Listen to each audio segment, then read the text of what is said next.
give everybody a few minutes to jump on, and I wish I could see all of our attendees today. I see some very friendly names and faces on this list that I'm excited to see. I don't know if I get to call people out, but Vasilios, I see you there, sort of. I'm waving. You just called them out. I did.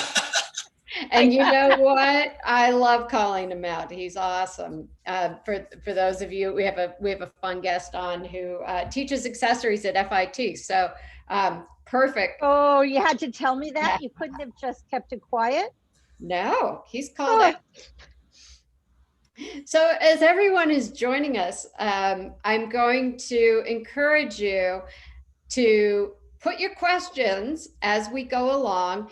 You can either put them in the chat, you can put them in the comments, you can send them to me directly, because we're going to take your questions and we're going to answer them at the end of today's session. For those of you who I don't know, I am Karen Giberson. I am the president of the Accessories Council, and we are a not-for-profit trade association that is over 25 years old. And we exist to help our members and our companies propel their sales. And we do that in a lot of different ways. We do that by networking. We do it by events like our Design Excellence Awards, which are open now. If you have a great product, this is an amazing tool to help you, be able to sell product. And the prizes will be our finalists announced in August and the winners in September. So right before the holiday shopping season, kind of perfect. So check that out. We also soon will be announcing our lineup for our business workshop. It's free for members, an amazing lineup. I am so excited to share that with everyone. And hopefully everybody gets our Monday newsletters. If you read one email from us every week, you're going to want to look for the Monday newsletter. You can sign up for it on our website, accessoriescouncil.org. And if for some reason you don't get it, we sometimes end up in spam. So check your spam and feel free to let us know if for some reason you don't get it. So today we have an amazing panel, an amazing presentation, which is a continuation of our discussion about diversity and inclusion.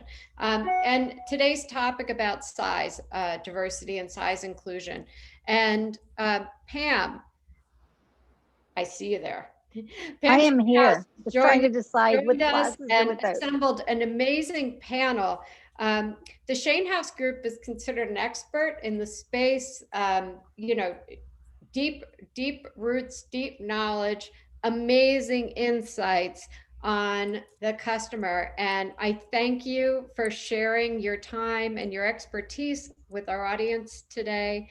Pam, tell us about your panel and welcome. Thank you, Karen. First of all, I want to thank you for having us. Karen, we just lost you. Oh, she said I'm right here. I'm just trying not to be distracting. Oh, okay. It's a really good picture of you. Just want to tell you that. Anyway, pleasure to see all of you. And I'm going to introduce our moderator, Dave Ramsmeyer. Dave is my partner par excellence. He is the senior VP of the Shainhouse Group. We have been doing incredible things since Dave has come on board.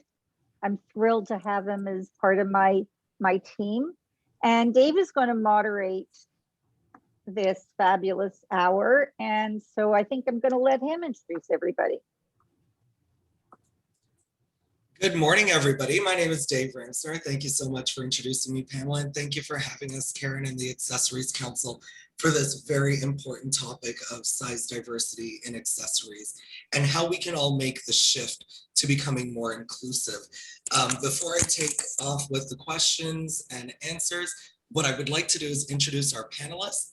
So here we have Gianluca Russo, Pamela Shainhouse, and Nick Kaplan, and I'll give each an opportunity to introduce themselves and why they are part of this discussion.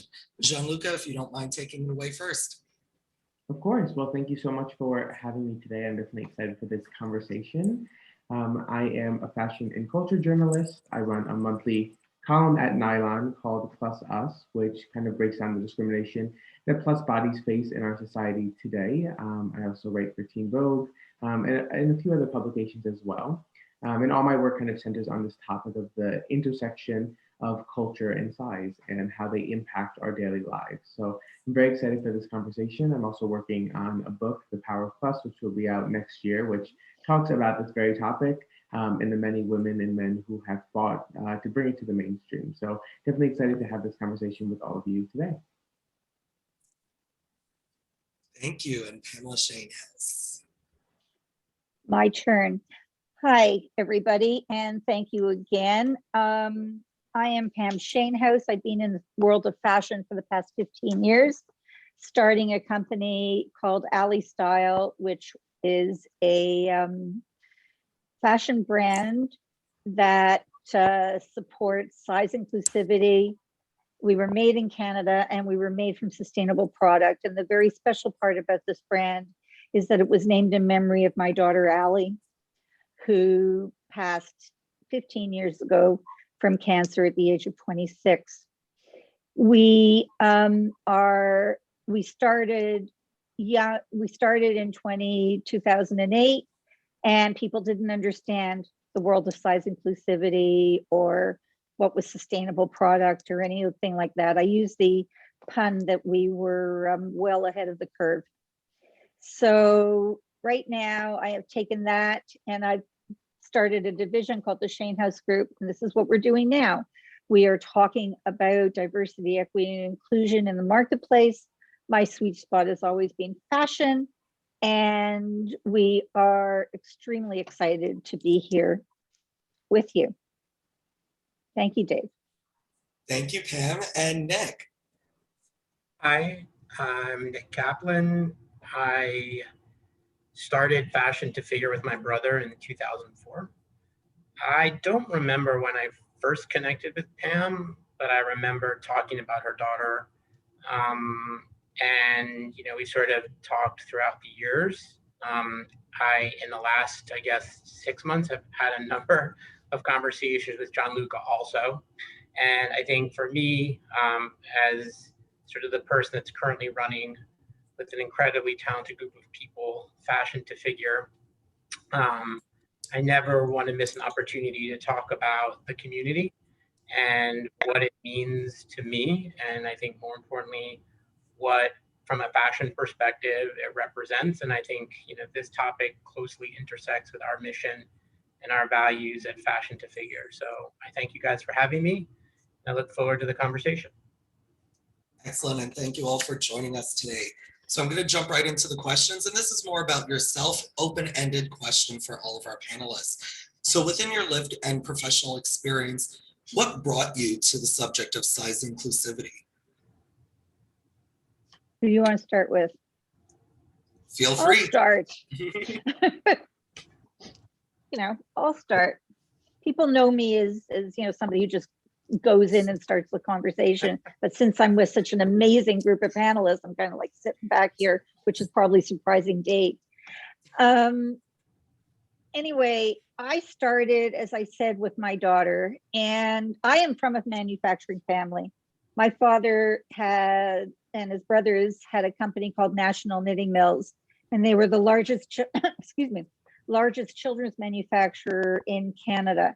And I learned as a teenager, my father taught me everything about how important it is to recognize the right supplier, how the fabric was knit together, everything. And I was a teenager, but it kind of came through, was sitting with me for quite a while until my daughter, Allie, who going through cancer treatment, had gained 80 pounds.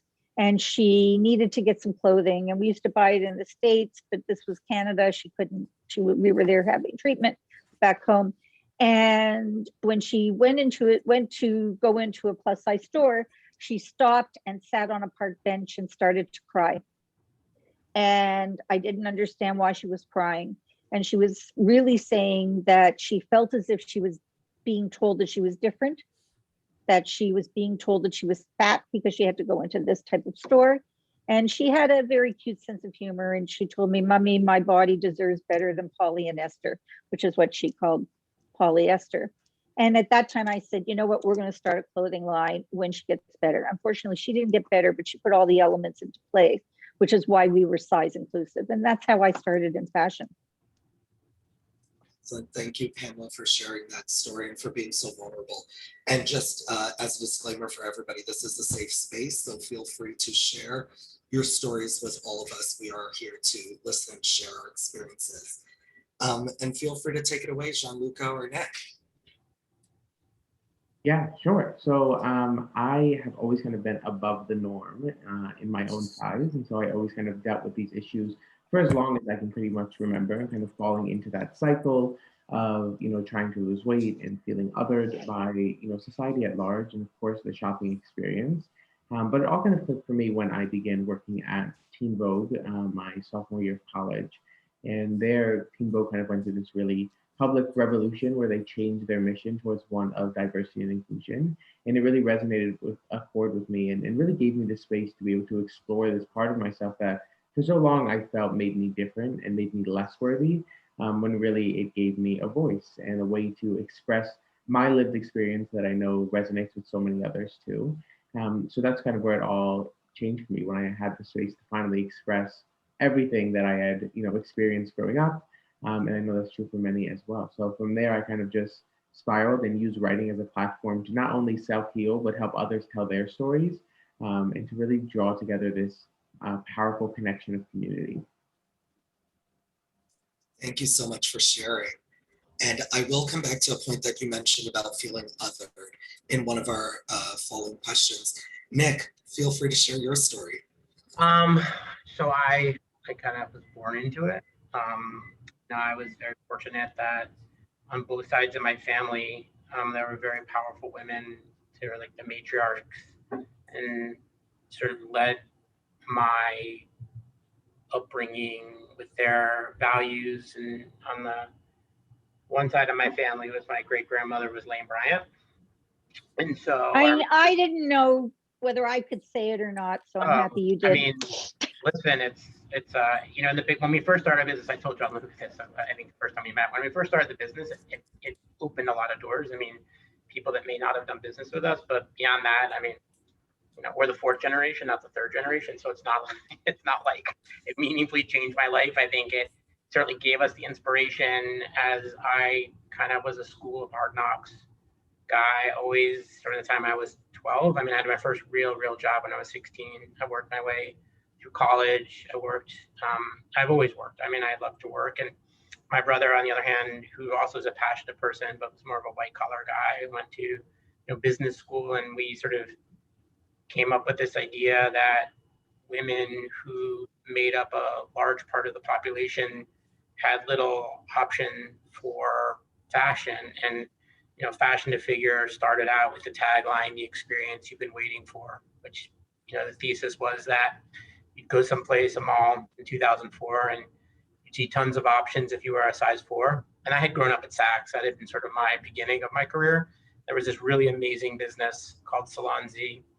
I think it was a $150 million business in the early 90s. And to get there, and the main, the New York store, you'd have to go to the 10th floor, and it was like nestled in between the employee bathroom and the employee cafeteria, right? So like that was sort of to me the relegating of this great, profitable, fashionable brand, or a semblance of brands. And it was no different in Walmart. It'd be in the back of the store because it was all about dollars per square foot. So our thesis was that women, no matter what size they were, wanted cool clothes, and they should have them. And that was the beginning. So it was like the experience you've been waiting. That came around further years later. Michael came up with the expression, "Fashion is a state of mind, not a size range." And then it's graduated today. My wife always gives me a hard time when I say this, because she says I never say it as cool as anybody else. But even last night I was saying to her, cool dope fashion. And that's kind of what we are today. So it was a great opportunity for us to do something for a community that we grew up with and understood, and I think really recognize the value of that community and the ability for it to be treated as many, many communities. And so excited to talk more about that today. Excellent. Thank you, Nick. And just a follow up to that question, and feel free, again, this is open ended. Why is this now more important, now more than ever? Meaning, so I guess that's looking at the idea of size inclusivity. Why is that more important now more than ever? So again, like I don't like the word inclusive. To me, it promotes exclusivity. And I think that to say that you're being Interesting. Yeah. inclusive to begin with, right? Which is sort of a challenge. So I'd say there's multiple reasons today. I mean, I think that first and foremost, it's a great financial opportunity for the industry, right? And I think that ultimately those separates the genuine, authentic people and the not. And meaning, it's not an easy business. I mean, we invest a ton of money and time and fit. And I think, we just launched this really amazing collaboration last week with Debris Majors, and we talked about it a lot yesterday on a business meeting here. And we talked a lot about the amount of time that we spent fitting those garments. I mean, that's what you're ultimately paying for. That's the quality that you're getting. But I think that why it's so important right now is I think that the world is catching on, that there's a lot of different people out there and they think and act differently. And there's gothic people and conservative people and preppy people and, size 2 people and size 22 people. And there's a lot of differences. And I think that we're now as an industry realizing that, and we're opening up and trying to provide those options. Excellent, thank you. So now I'm going to move into another topic, and I would like to address this to Nick and Pamela. Can you briefly describe the business paradigm shift towards more size equity and what that means for companies making the shift to include these various sizes?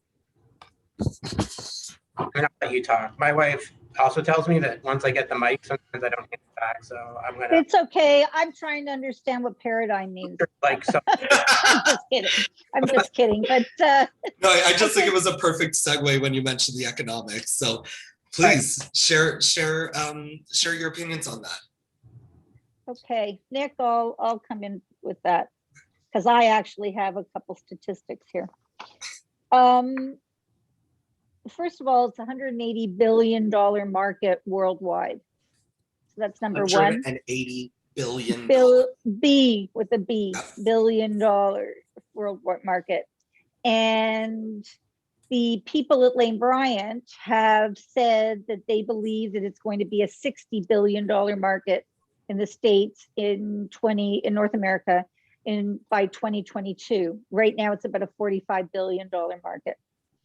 So it's a market that's there. And one thing that I find very important now, just to add on to what Nick had said in the previous question, the answer, is that people are starting to accept who they are as they are. And especially Gen Zs and all the other, I get so screwed up with all of these demographics, but the millennials and the Gen Zs, I'm older, so to me, it's an age group, but they are accepting who they are. So they want, as Nick said, they want good clothing. They want clothing that is well made. And the other thing also is if you bring on these consumers, which I'm sure, Nick, you would agree with me, is they're loyal. They're very loyal to the brand because it's hard enough to find good clothing. So once they find great clothing, they stick with it. So that's one of the things that I think. So now it's over to you to explain the word paradigm. Yeah, I think it's an interesting time, right? I think that, look, I think they're just consumers, right? I mean, you're building a brand. I think that there's this talk and in action now about being more inclusive, right?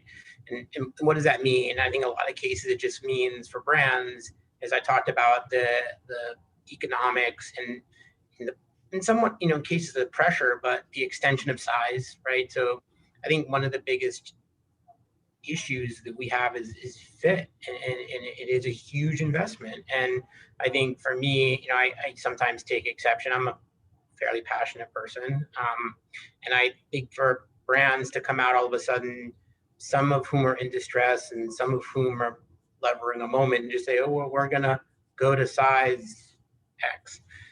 The challenge is it's not the same. I mean, we lived this with New York and Company when we became part of that family, and we spent a lot of time, the two groups talking, and I think New York and Company went to a size 20, but New York and Company size 20 and our size 20 were fundamentally different sizes, and to their credit, I mean, that's what they did, and to our credit is what we did. So thus I'd say, I think that it's sort of like it's a little cliche-ish, but I remember one of these moments where early on, we used to go around and effectively beg, borrowed, and stole to get people to do business with us, right? I mean, what it was then is certainly not what it is now.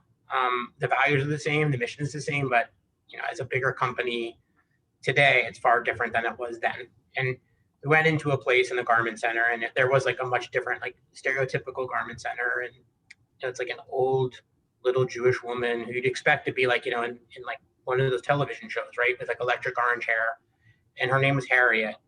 And Harriet's like sitting there in a voice that I'm not an actor, but in a voice that I won't mimic. She's like, if it doesn't fit, don't commit. And to this day, it's something I've said all along. And so I guess we have reached a paradigm where people are leaning in further, but I don't know that they really are. And it's that to me does like the community a disservice, right? Because it's like, woman goes in and she puts on something that she thinks is her size, and it's like, wow, this is awful, or wow, this doesn't even remotely come close to fitting me.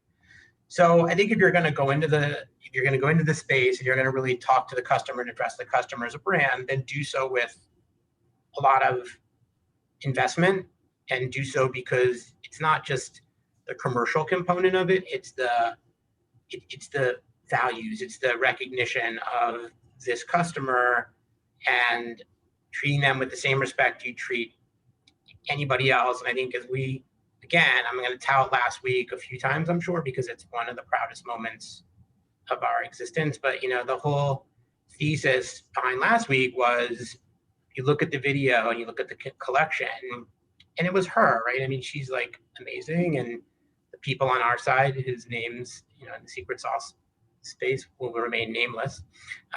But they're the talent, right? I mean, my job is just to be a facilitator. And it was about a woman who's a size 20 as a superhero. And that's what last week was. Like, it wasn't about like selling bathing suits. It was about building community, and it was about building this inspiration for women that you can be size 20 and like jump off a building and be in thigh-high boots on a helicopter. And so that's like, I guess, the paradigm, right? It's like every single woman in America, in my opinion, would want to be that woman. Like, that woman in that video she's insane. She's so aspirational, and she's not what America is used to, right? I mean, she's of color, she's voluptuous and curvy and beautiful and smart and athletic. I mean, she's everything. And that was what it was about. And so that's who this woman is, and that's who we cater to, and that's our brand. There's tons of women that at any size wouldn't wear those clothes. Yeah. And so that's about brand identity and brand focus. For people that don't want fit, that want something general, there's a lot of things out there for them. And I think Amazon is doing a great job with, they've developed their own brands. For people that want fit, quality, consistency, values, community, there's brands like us. And that's what I think is happening more as this customer branches out, as the community of brands recognizes their willingness to spend money and be loyal. Okay, I have nothing to say. Sorry. So well. I told you I do. I mean, I've gotten better, and I'm sure. No, but thank you so much. I'll get critiqued. by the fashion figure people after this call. But I try to look. I'm passionate. For better and for worse, I'm I am the brand in the sense that I'm authentic, and that's who we are. The industry needs, and so what you see is what you get. Which is why Thank you so you much, Nick, for and sharing. Gianluca are on the bill, because you're both exactly the same kind of people, which is exactly what I am. So I am thrilled that you are taking all of these words and eloquently saying them. I'm sorry, I'm not the moderator, right? No, not a problem. I actually want to bring the attention to Gianluca from an editorial perspective now, and your experience within this space. Why does the American, and when I say American, I mean North American market, not promote size equity as much as their international counterparts? And I would like to hear your story about feeling othered in respect to the editorial perspective as well. Yeah, absolutely. Well, I think, of course, even to now, but especially throughout the decade, what we see in media and in magazines has a really direct influence on how we feel about ourselves and whether or not we see ourselves accurately represented. And I think that definitely has rang true for many people who now have gone on to create their own media and media that is more inclusive and shows kind of this spectrum of bodies. But I think for years, magazines really set the tone for what happened in the fashion industry and what people could get away with, and what they could get praised for. And of course, that has definitely started to change. But I think a lot of it is very cultural. So, of course, in North America, it's still this cultural implication that being of a higher size is the other and is something to not embrace, but rather something to change and to be shamed for. And I think that's still true till today. Of course, now we have more mainstream representation and more people pushing for this really long lasting core fundamental change. But kind of an overview is that the change is still in the beginning phases. And I think that's something important to recognize. And that's especially true in magazines. So now in the editorial world, you will see more kind of size inclusive editorial and showing many different body types, but it is kind of limited to a few publications, right? And so those publications make a lot of noise when they do put someone like Ashley Graham on the cover, but it kind of stops there, right? And it doesn't then go internally. And so a lot of the change that we see and a lot of the change that we've celebrated has really kind of been on the surface level. And so internally in the editorial world, it still kind of looks the same way. It still kind of fits that Devil Wears Prada norm where everyone fits this kind of size 02 and acts a certain way and has a certain mindset. And so until the internal can change, the outward will never kind of be as inclusive as we need it to be to have a positive impact on the next generation of women and men. So I think that's really important as well, is to focus not just on the stories that are being told, but that the storytellers behind the scenes are reflective of that. So I think that's kind of the reason that we're not seeing as big of a shift as we would want to, is that much of it is surface level. Much of it is to chase clicks or to chase praise or to get kind of the pat on the back for claiming to be inclusive. And I agree with Nick, that term is very up for debate, I would say. I think it's hard to be inclusive, period, because how can you include everyone? So I think there's definitely a lot to unpack when it comes to that term. But I think so often people kind of just chase this idea of what they think inclusive is, which has become a very commercialized object in the editorial world without actually reflecting that. And so I think for everyone, kind of what we have to do is make sure we reflect that diversity internally, because then the stories will be authentic and then the change will be more long lasting than it has been in the past. Thank you. I would love to add something to that, Gianluca. That was very poignant. What you shared is the storytellers. The fact that we are looking at this idea of inclusivity, but we're not actually welcoming those authentic storytellers to the table. You know, we open up the discussion, we bring it to whether it is size inclusivity or BIPOC or whatever it is, and we open up the platform for us to hear their stories and then offer something as simple as, hey, we're creating mentorship programs. At the end of the day, we're all professionals in our field. We don't need mentorship. What we need is we need to land the job. And that way we can have our stories shared and change that paradigm and shift the experience of everybody else moving forward. So I really thank you for sharing that, Gianluca. I would like to ask now, when it comes to curve sizing, why do you find that it's most often relegated to sexy or intimate or bold, as opposed to not shared in accessories as much in the accessory industry? Nick, that's for you. Yeah. I mean, I think unfortunately, it still goes back to commercial viability. I mean, ultimately, there's that kind of push and pull between, you know, like the aspiration and the actual, right? And what I mean is that accessories, and you know, I don't want to go too low here, but accessories are different in the sense of the factories and the production of them. So it's harder to make, you know, 200 or 300 pieces of a bracelet, right? I think because of the dye, the tooling, because of the molds, it's more expensive. It's not like you're just rolling out fabric. You know, you have a pattern maker draw a pattern, you put it on top, you cut it, and then you send it somewhere to be sewn. And even that, you know, minimums are still a factor, but they're less. So I'd say that it's not for lack of want. Plus, I think that, so number one, I'd say it's the actually the ability to produce them. Number two, I do think that like when we did the thigh high boots, right? And now all of our, I mean, our shoes are like insane, just killing it. That the team on our side is so talented, and I'll say that the whole call. I mean, I am fortunate to work with the best people in the industry. They've been around with me for a long time, and they're incredible. But with the design and merchant group, with the shoes, they're fit really well. But it's like again, it's expensive. I think my thesis again, and I use the word thesis because I have quite a bit of them, but like I look at this, I don't care about making money today.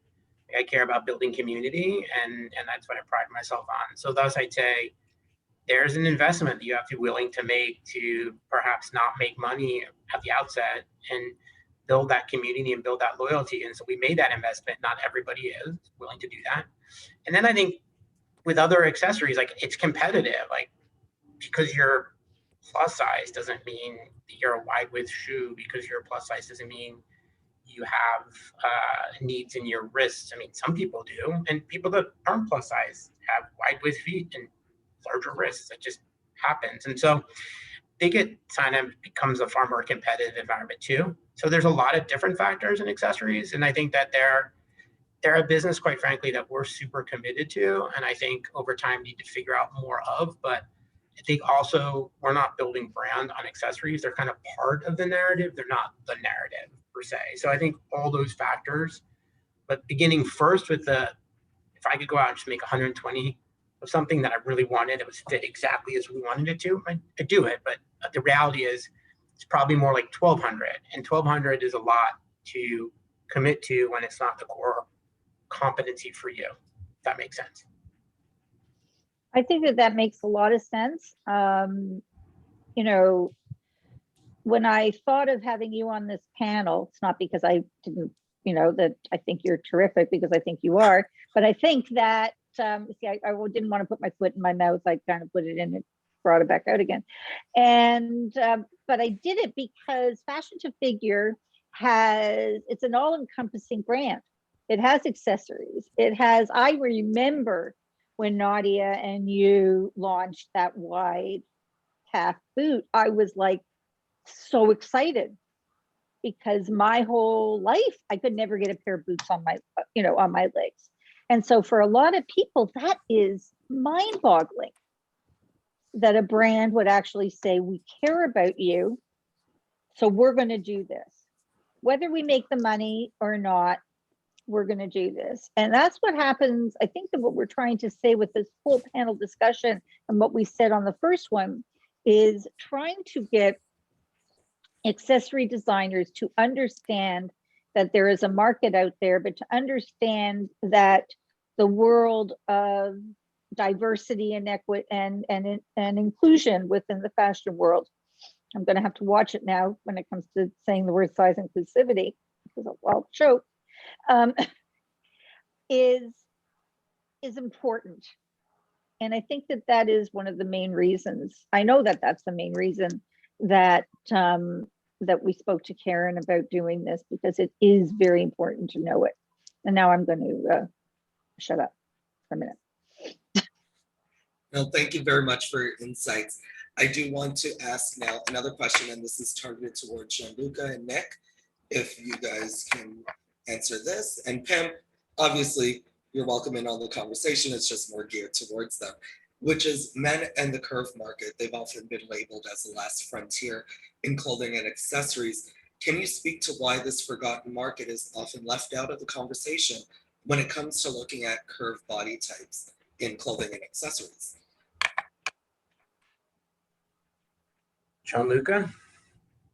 Sure. So yeah, I mean, I think a lot of it again is. Thank you, Jody. Sorry, Gianluca. I think a lot of it is very cultural, and I think that has definitely put up a barrier for this to be explored in a really impactful way. So I think statistically, we know that men are like less likely to open up about topics like body image, and I think that's kind of the first divide right there. Is they don't even want to talk about their bodies, especially if it falls outside of this traditional body type that has become such the norm in media nowadays. So I think that's kind of the first thing.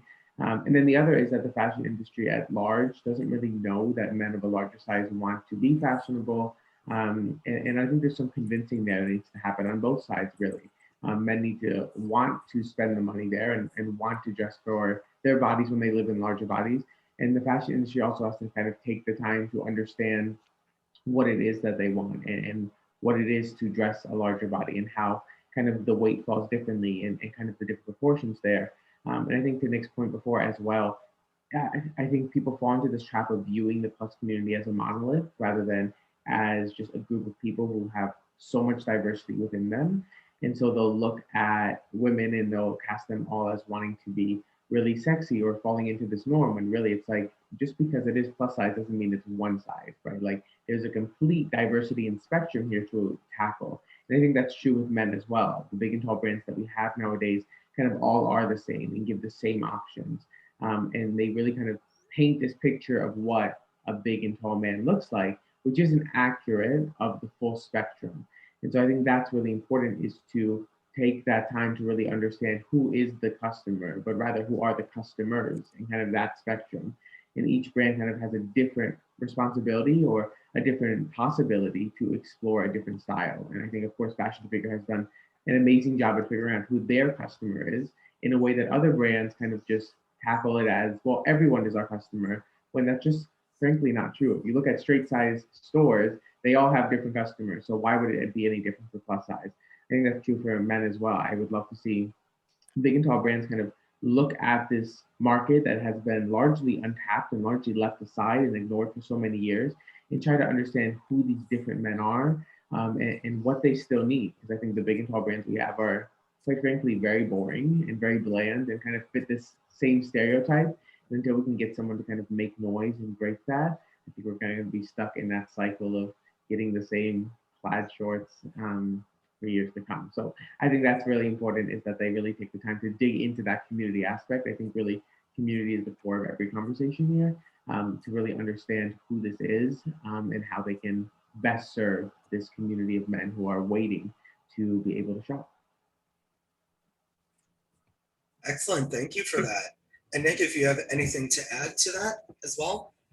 I mean, I really don't. I think just that we're just not as interesting, I think, in terms of the diversity of fashion. And as a result, I think it's just less commercial opportunity. And I think it's still evolving. But I think, yeah, Gianluca hit the nail on the head. I'm going to skip through a few of the questions so that we can ensure we have enough time for some questions from the audience that I see coming in. So I'm going to skip one and move on to the next. So in terms of the future of sizing, I'd love to hear from the panelists here. What is the future of sizing? What does it look like?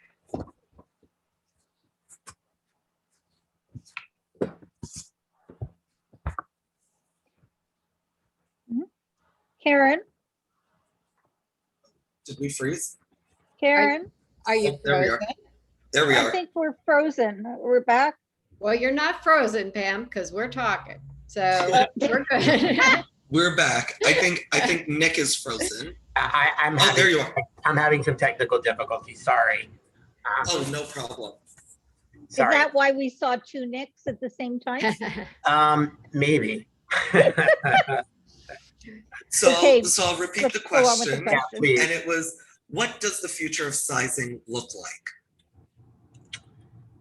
I mean, I could try to give you something really profound, but I'd say the future is here, and it's really not about size. I mean, let's move on. It's about brand and connection and community. And I think, like I said before, if you're a size 22, you have a style. If you're a size 2, you have a style. I think the thing that the internet has done with the direct-to-consumer businesses is it's sort of given anybody an opportunity to build a brand.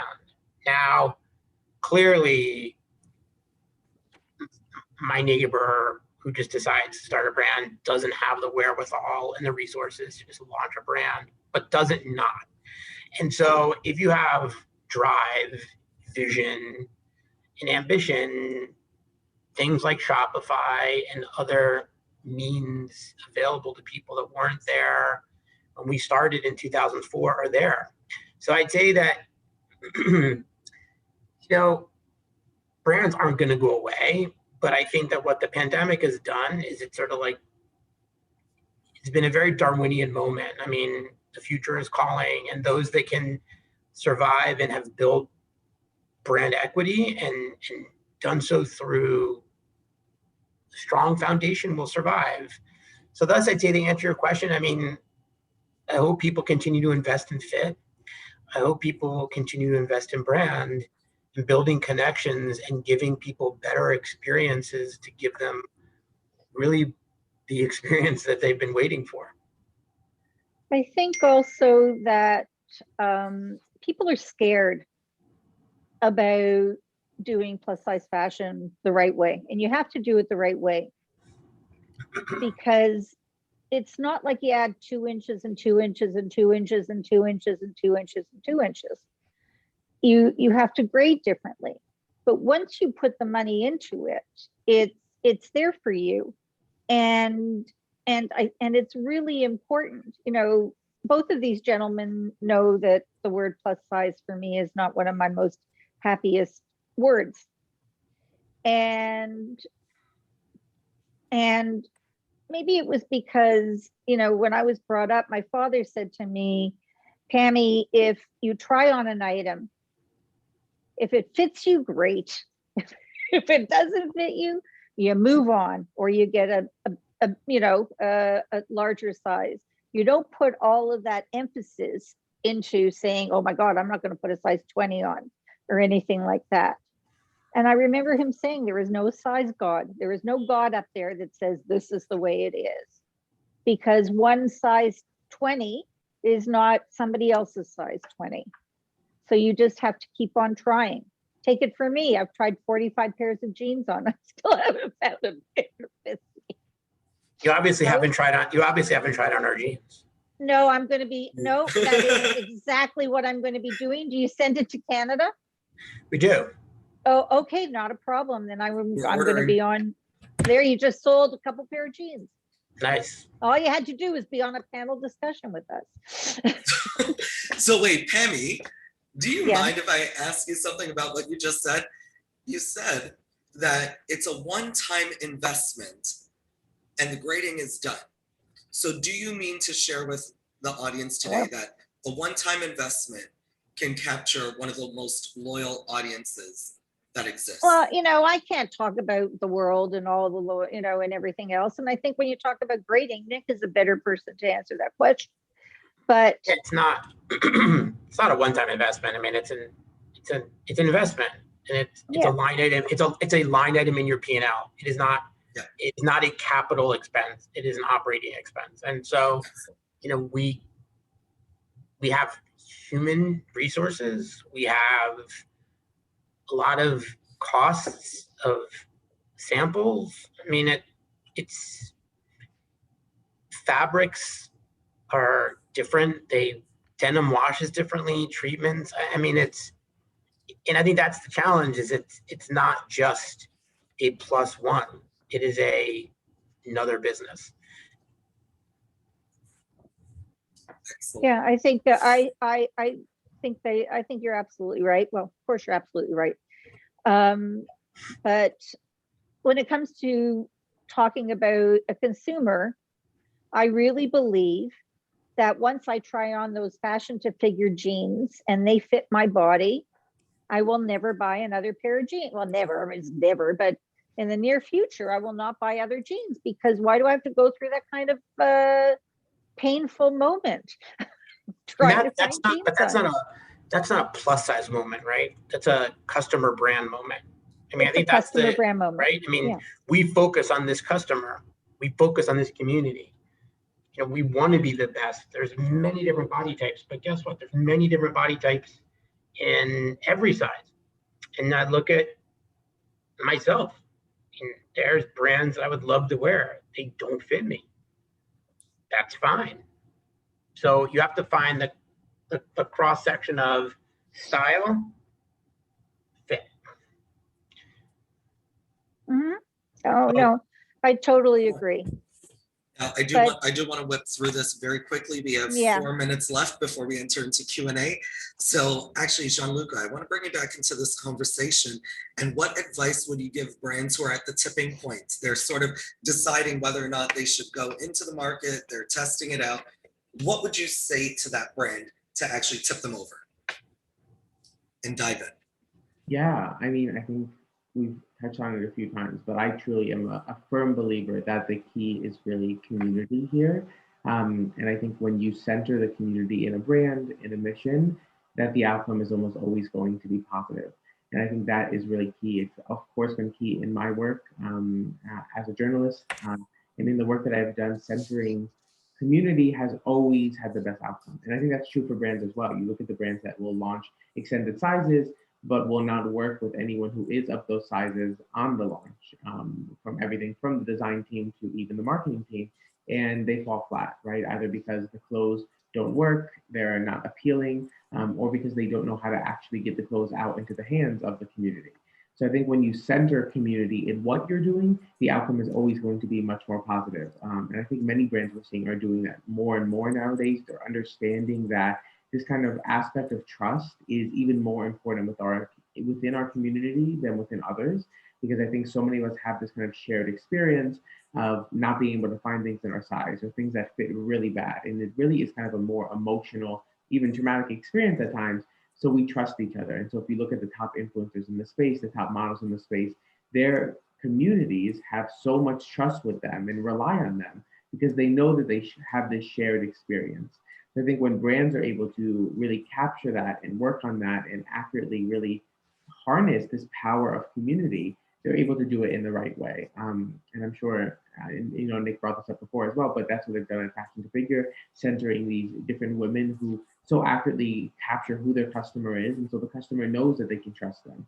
And so when you center these people within your missions, the outcome is always greater. So I would say that would definitely be my top piece of advice, would be to center the plus size community in whatever work you're doing, whether it's just to get feedback or to promote, because I think that is always going to have the best impact and the best outcome. Can I go next, or do you want, Nick, do you want to go next? No, go ahead. Okay, I'm going to go next. I think that I totally agree with Gianluca, but I want to be able to just bring this back. You know, we've been talking about how important it is to be aware of this market, but it's like when you take a look at a belt bag and you want to make sure that it goes around somebody's waist versus where they have to wear it around their shoulder because it doesn't fit around their waist, or a crossbody bag like the Philip Lynn Pashley bag, which we talked about before, that drops in a certain area, or when you spoke about Swarovski crystals, for the people who didn't, Swarovski, I always have such a problem trying to say that word, Swarovski jewelry, when we spoke about it the last panel discussion, about how they've got all different ways to be able to adjust so that they will support wrists that are not 7 inches around, or larger necks. And I think that that's the main thing, the main reason why we wanted to have this conversation is because it's an important conversation, and it is important to understand the diversity and the inclusion within the market. Over to you, Nick. I mean, I think you guys summed it up really well, and I know it's 11:50 and I want to move forward. So, you know, I've said a lot. So let's let people ask questions. No, well, thank you all so much. And before we close, I'd love for all of you to give one piece of advice that you have for accessory brands who are making the shift, or to encourage them to make the shift into becoming more inclusive. And then I will get into the questions. I'm just going to let Nick and Gian do that because I think I've spoken about it a second ago. I mean, I'll keep it simple. It's just don't be afraid to invest ahead of the revenue curve. So, I mean, you know, it's sort of a field of dreams piece, right? I think it goes for any business. It's can't just be transactional. So I think if you're looking at it transactionally, don't do it. Thank you, Nick. Great advice. Just do. Yeah, I would just say to really take the time to understand who this woman is, what she wants, and the best way that you can serve her in a way that she hasn't already been served. And I will add one more thing. If you want to do a case study, take a look at Fashion to Figure. Yeah, truly a testament to mistakes or lessons learned, not failures made. So. We've all made fashion failures and success. 17 all of us. 17 years later, I'm still here. So it's like a long, strange trip it's been. Well, I want to thank all of you, Pam, Nick, Gianluca, for your time, your expertise, for sharing your stories and your advice with the group here at Accessories Council. And I want to run right into the questions. I'm going to start off with Lisa here, who says she'd love to learn more about the resources available to companies that focus on big and tall and to get the word out about their products. Any resources that you all can share? I mean, it's the same as anybody starting a business. It kind of goes both ways. I mean, this customer is a very significant part of the population, a large demography. So you're starting a business. I mean, I think that write a business plan, and the benefits of today are you can be a digital business and you can really do things without major investment of infrastructure. And there's plenty of places to sort of find product. And, you know, again, if you wait for the timing to be right, the moment will have passed and the market will have moved. So I don't think that there's any type of, I saw someone put a comment up about, are there any grants the government could give? I mean, listen, I'm also pretty straightforward, right? I mean, the reality is you're starting a business, it's a risky venture, and, you know, you got to follow your dreams, but it's not charity. So, you know, I mean, that's natural selection. Sorry if I was too honest. So. No, that's no, we want you. That's honest. what we're here for, to Have actually you met learn. Me? Have you met me before? So I also know that that Vasilios had some great comments to share, which I'll share with all of our panelists as well. And Jody has a question about universal plus size grading. If a 2X or 3X or 18 or 20 could all fit the same scale, things would be so much better. Who can actually head that up? That's a terrible idea, because again, it's like, that's what you're looking for, then shop at the Gap or shop at, you know, Target or shop. There's plenty of interesting things out there, but if you go to Old Navy, who does it really well, and I think Old Navy has a really good, you know, assortment in our size range, but it has a generic fit. So it's not for our customer, it's for every body, right? So that means that there are places where you can sort of like trick it, and sort of, it's like there's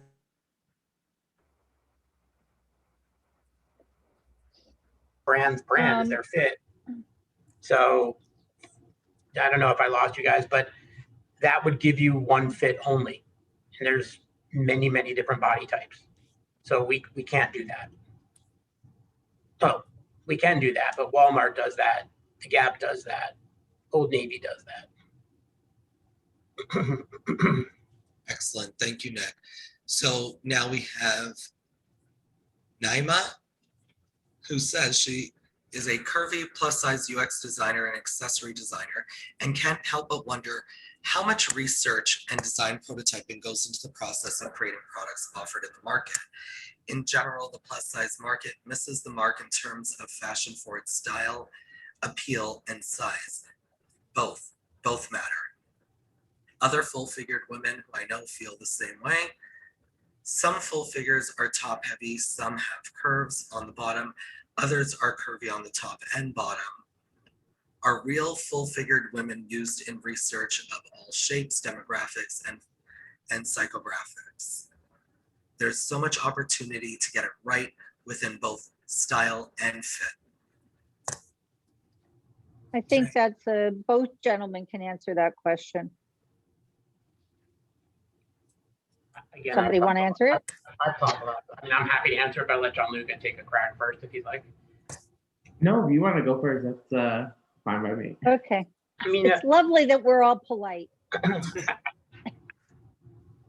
we invest a lot of time and money in fit. We have a live, like, human fit model. We have tons of different people that wear our clothes and write reviews on our website every day. We can't fit everyone the same, and at any size, body types are different, whether it's height or shape, bust size. I mean, we're all human in the expression, you know, we're just human. I mean, that's the genesis of it. We're all different. So thus, I think we design to a body type, and we do our best to sort of have a little bit of range, but it's the same for all bodies. I mean, we can't design for 10 different people. That wouldn't denigrate our brand, but it certainly wouldn't help our brand. So, I mean, I've been very forward about, because the market size is, it's economically, it's very significant. There can be lots of micro brands, or, you know, 150 to $250 million brands that by the industry standards are relatively small, but meaningful and can cater to many different types of people. And again, going back to what I said earlier, you know, direct-to-consumer businesses, e-commerce businesses have given smaller brands that opportunity. So, I mean, we hear it a lot when people want what we have and it doesn't exactly fit them, or don't like what we have, but I'm okay with that. I think it's what makes us valuable, and there are other brands, which is why I think more brands need to come into the space, because there needs to be more options. I mean, people say, well, who's your competition? We don't have any competition. And that's not said with, you know, like bravado or gravitas. It said, like, really, like, I feel comfortable with who and what we are and the community that we built. And I think many different communities, including some people in our own community, need more options. And I think there's no reason that we're not sort of akin to the straight size market. So can't be all things to all people and be specialized. I mean, Can I ask one question? diametrically opposed. I'm sorry, Nick. No. Can I ask a question?